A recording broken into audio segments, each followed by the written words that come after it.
A new book chronicles the history of KMOX Radio, the voice of St. Louis. That story next on City Corner.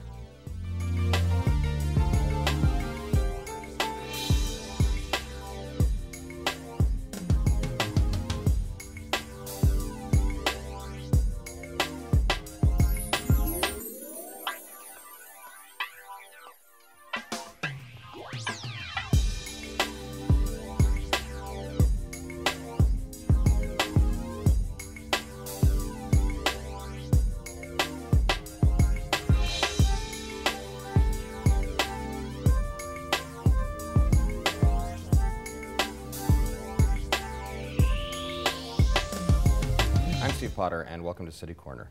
A new book, KMOX, The Voice of St. Louis, has something like 125 pages of old photographs and information. It's the first book for broadcaster Frank Absher, who joins us today. Hi, Frank. Welcome to the show.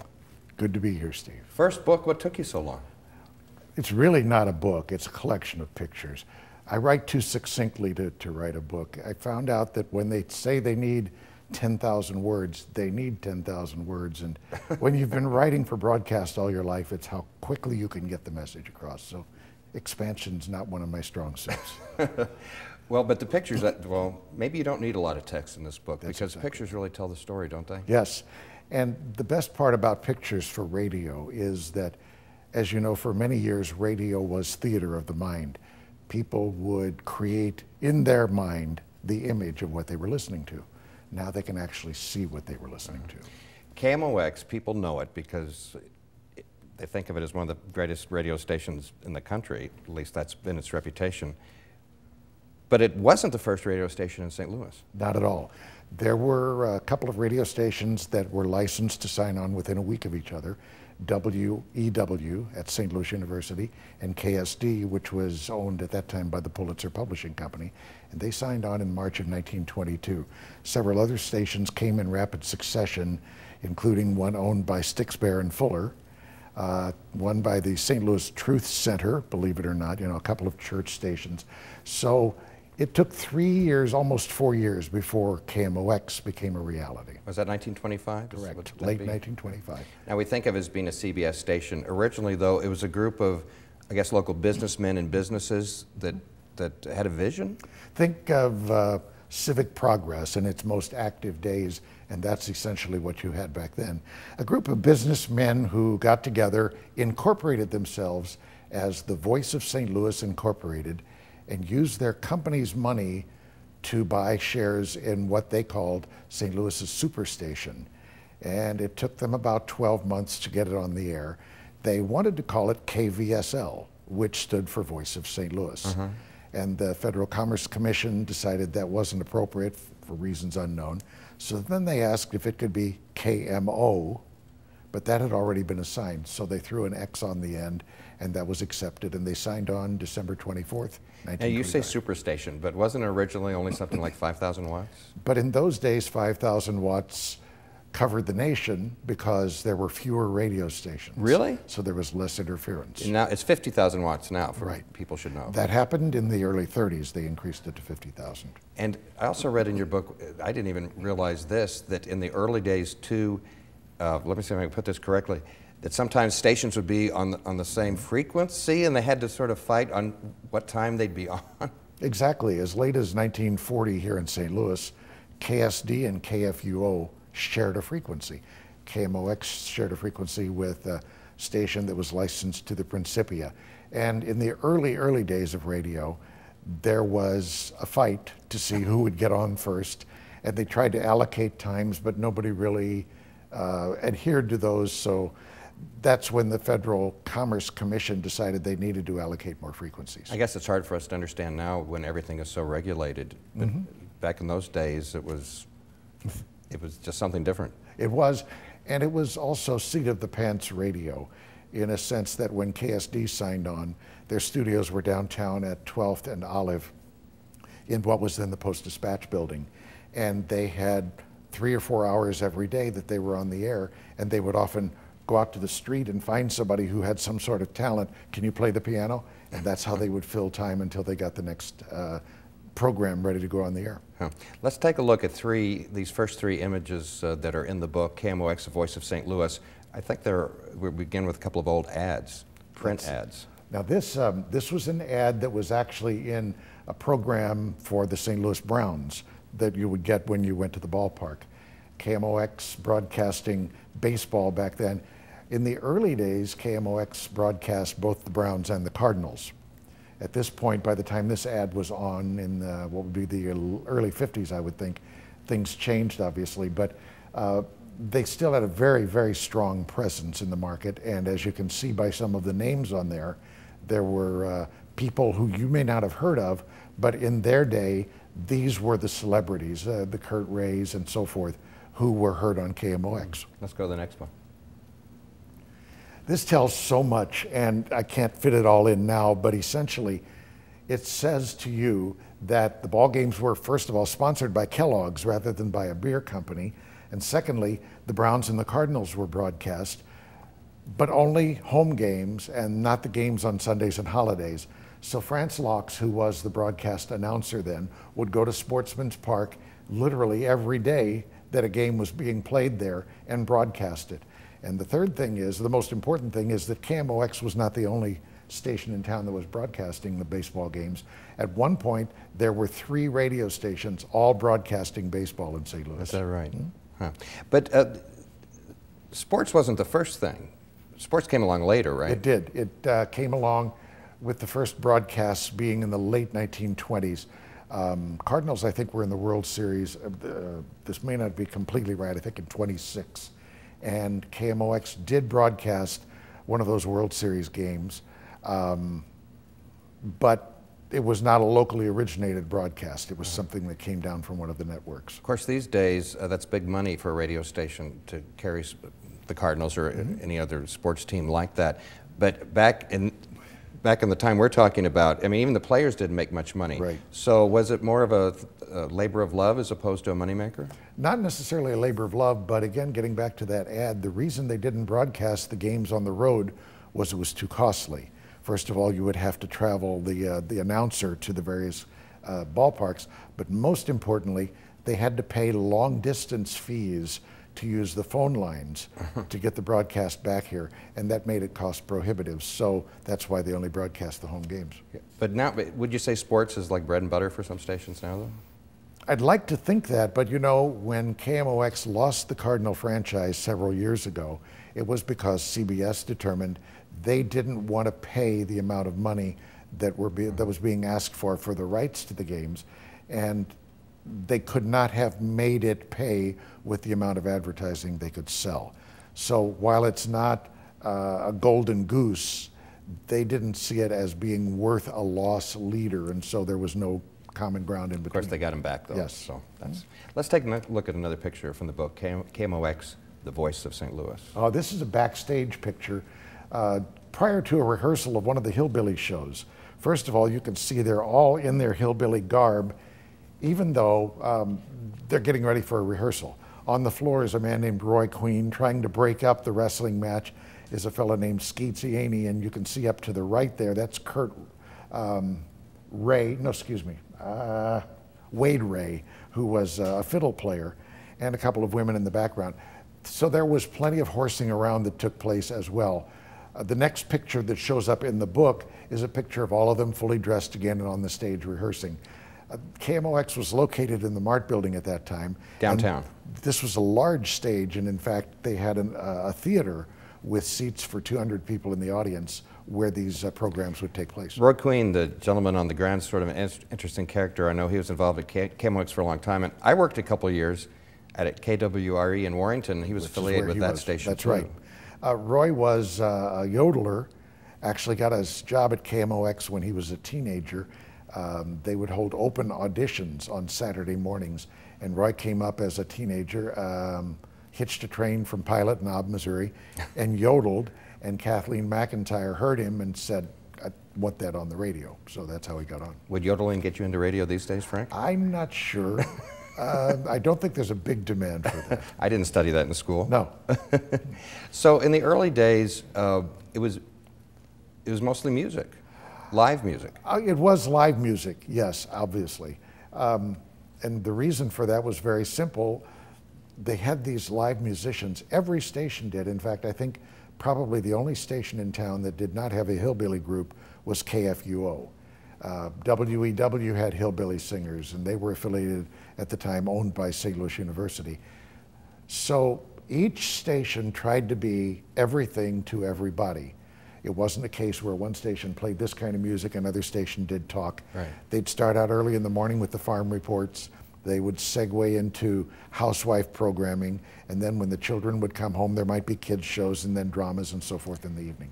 But when we think of KMOX Day, of course, we think of talk radio. But talk radio, I mean, it took a while to evolve to that. It really did.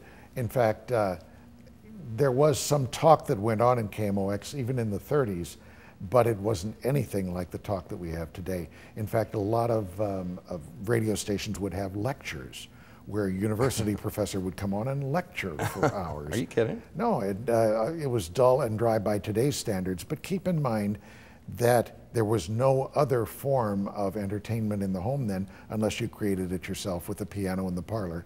So people would gather around and listen to this, and in fact, there are pictures to prove that in the evenings, families would gather in the parlor around the radio, which was the center, and the programs would be heard, and you would see children in front of the radio watching it, watching the radio. We've all seen those pictures, yeah.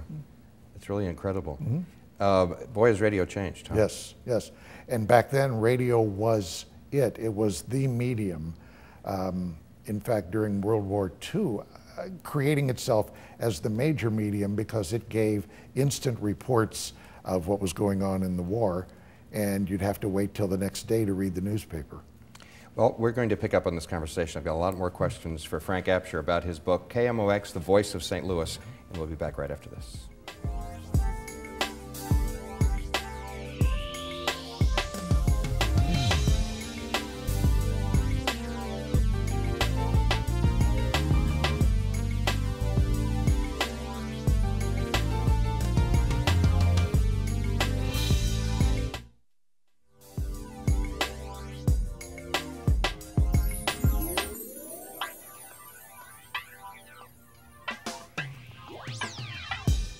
I'm Steve Potter. Welcome back to City Corner.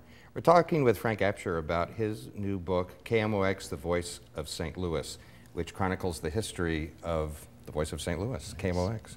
And Frank, you're a broadcaster. How long were you in the business? Your whole working life? No. I started when I was in college, working at KFAL in Fulton, Missouri. And my goal was to get to KMOX, went through the military, did Armed Forces Radio. You grew up in Southern Illinois, though, didn't you? Right, Nashville. So you probably grew up listening to KMOX. Of course. I think in the book you talk about how your mom Mom's had the little radio on the refrigerator. Right? Of course, everybody had a radio on the refrigerator. So was it always your dream to work there? I wanted to get to KMOX, and I got there by the time I was 32. Great story. Ann Keefe, I will keep this clean, although Ann didn't. But she called me aside one day and she said, "Why are you in such a rush?"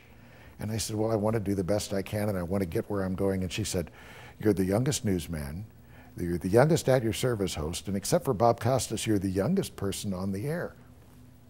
Take a moment to appreciate it." Ann Keefe, for people that don't remember, was a long time, I think, but she was from Boston or something, but she was a long time host. She shared an hour with Bruce Bradley. I guess, would that be the 80s, early 90s also? You're good. And she was one of my favorite people. Unbelievable woman. She and Bruce Bradley, I idolized. Yes. So anyway, you grew up in Southern Illinois, listened to KMOX, you finally made it there. Were you the first person to host At Your Service? The first person, no. No, At Your Service started in 1960. Oh. No, it was well established by the time I got there, and basically they needed a utility man, and that's what I did. A little bit of everything. I enjoyed it, loved it, because you go into work never knowing what you're going to do. You know, I worked there for 2 years. I was a part-timer. And it's still there. I mean, it survived you. And I was not fired. Let me make that point. Yes. Because usually aren't radio people gosh. notorious for being fired? Yeah. I was not fired from KMOX, but anyway, I was there for 2 years, 2000 and 2001, and I did anchored news overnight, and then I ended up being Bob Hamilton's fill-in, which was such a thrill to me because, you know, Bob was like an icon. Oh, he's to me. great. And Great he's still man. there. Yes. I think he's cut down his hours, though. Well, because he's past retirement age, so he can do what he wants. Yeah, he'll never stop altogether. That's right. But anyway, just personally, I think I share your feelings in this. It was special to work there because it was It was something you emulated and looked up to, and if you had to work anywhere, it was going to be KMOX. That was it, and it spoils you. It really does. But to have the memories that I have, which I shared in this book, that's to me the essence of it now. Back to the book, KMOX, The Voice of St. Louis, about 125 pages, just about a picture on every page, I guess it is, and it really tells the history of this great radio station. Let's look at some of those images, and you can share with us about that. What I love about this is that the man in the middle was named Uncle Del in this particular show. This was a children's show. Uncle Del was also a man who had to be an announcer on KMOX and had to be a newsman on KMOX. So you were required in those days to wear whatever hat the station needed. He later became known as a nationally renowned newsman on NBC by the name of Del King. And you can only wonder what it would have been like to have his cohorts come up with the picture and say, so tell us about Uncle Del back in the day at KMOX. Let's go to the next one. This is one of the iterations of Pappy Cheshire's national champion hillbillies. Pappy's on the far left, and they're out in front of the doors, the double doors that entered the KMOX studios in the Mart building downtown. There was a winding staircase off to the left there. Patsy the Pest is lying on the floor. They all had comic relief as well. And every one of these people also appeared in other hillbilly iterations on KMOX, whether it was Skeets and Frankie as a duo or the Mickless sisters or whatever. So Pappy Cheshire kind of had the umbrella group of all of these. Let's look at one more. Oh, is that Jack Carney? That's Jack Carney with his hairpiece on. And he's I didn't know he had a hairpiece. Oh yeah, he's being hugged by Miss Blue, Marion Blue, who was a janitor at KMOX. And one day she was in the studio emptying the wastebaskets while Jack was on the program, and he asked her a question and she answered it. He said, sit down, and they just kept talking. She didn't know she was on the air. Well, the public loved her. And believe me, with Marion Blue, what you heard was what you got. All is well. She was every bit the genuine person. And people would call, didn't they ask sort of like personal advice? Advice to the lovelorn and so forth, and she would give their advice, give advice to them. She was great. Now, did she go on serving as a janitor? Yes. And doing on air at the same time? Yes. And, you know, obviously back then we had the union to deal with, so there were arrangements made so she would be paid for her time on the air. But she was just such a, the thing about working at KMOX during a heyday like I did in the 70s and 80s, everyone around you was tops at what they did. And so it rubbed off. You bring that up. Why don't you name drop? It's really amazing. Oh, it is. We would have a sports roundtable with Bob Starr, Mike Shannon, Jack Buck, Dan Kelly, Bill Wilkerson. The list would go on, and these people would all be sitting in the same studio, tops in their game, talking about sports. We had Bob Hardy, who was the voice of news. We had Rex Davis, who was news. We had Ann Keefe, who did afternoons. Jim White, the man who walks and talks at midnight, John McCormick. This was a real talent staple. I mentioned Jack Carney, of course. Well, KMOX just recently announced that they're moving. They're going to consolidate all of the CBS stations to, I can't think of the building right now. It's called Park Pacific. It's the old Missouri Pacific National Headquarters. Of course, for as long as I've been around in town in my adult life, they've been down at 1 Memorial Drive. Right. But what's the history? They were at several other locations. They started out at the Mayfair Hotel on the mezzanine level, and Mayfair was one of the shareholders originally. They went from there to the Mart building, which was when CBS bought them, and it became a regional production facility for CBS. Hundreds of programs that were produced here in St. Louis were actually fed nationally. From there, they got bumped out of there because the Mart building needed space and their studios had not been built yet, so they ended up in a brewery, an old abandoned brewery in Soulard for 2 years. Really? Then they went to Hampton Avenue, which is now the Salvation Army building on Hampton just south of 40, and they had constructed a new little box building there from Hampton Avenue down to 1 Memorial Drive. 1 Memorial Drive, it's quite a place. It's sort of, how do you feel about that? Well, there's always change. There's nothing that's permanent. And it was a wonderful place to work. I anchored the coverage of the first Veiled Prophet Fair. So I sat in the air-conditioned studios. away from the rain and thunderstorms, watch the air shows, watch the people. I guess what is it, on the third or fourth floor? Third, Can't remember third now. floor. But just the view, you're there right over the river, right over the arch. I mean, it says St. Louis. It does. Let's look at some more pictures from Frank Absher's book, KMOX, The Voice of St. Louis. On the back of the man kneeling is something that says Careful Children's Club. And in fact, the man on the right there is in front of a microphone. This was a children's show that was heard every afternoon in the late 20s. You could send in for an ID card, a membership card. They had over 100,000 cards in circulation. They're decorating Christmas tree in the Mayfair studios. Let's go to the next one.